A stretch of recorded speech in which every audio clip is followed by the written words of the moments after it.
An alarming trend here in Kern County as more and more bodies are going unclaimed from the coroner's office. Eyewitness News reporter Jeff Platt investigates why people aren't claiming their loved ones' remains. Jeff? Well, you know, Dave, Rochelle, we're only halfway through the year, but right now the coroner is on pace to cremate almost as many unclaimed bodies in 2018 as they did in 2016 and 2017 combined.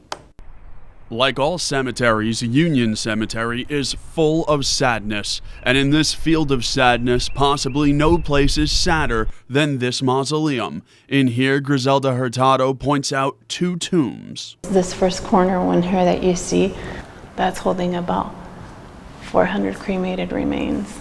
The corner tomb and the 1-2 spots over are both reserved for unclaimed remains, the ashes of people who the county coroner identified but no one would take. The thought of having one more person being left behind or forgotten, it's tough. It's tough. It appears leaving loved ones at the coroner is a growing trend in Kern County. In 2016, 30 bodies went unclaimed. In 2017, 36. And so far this year, 28, on pace for 56 by year's end. All of those people end up in these two tombs. But lately, those tombs for unclaimed remains have gotten full, so they've had to move them to unmarked graves like this one, where more than 600 people have been buried in just the last 10 years. Hurtado believes the growing trend of bodies going unclaimed has nothing to do with a lack of love, but rather a lack of money.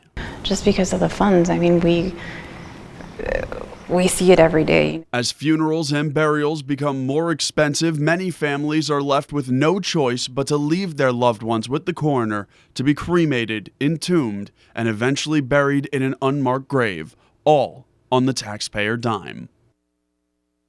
As I said, the money to lay these unclaimed bodies to rest comes from the taxpayers. It's about $366 per body, meaning this year Kern County has already spent over $10,000 cremating the bodies of identified people whose families will not take them. Live in studio tonight, Jeff Platt, Eyewitness News.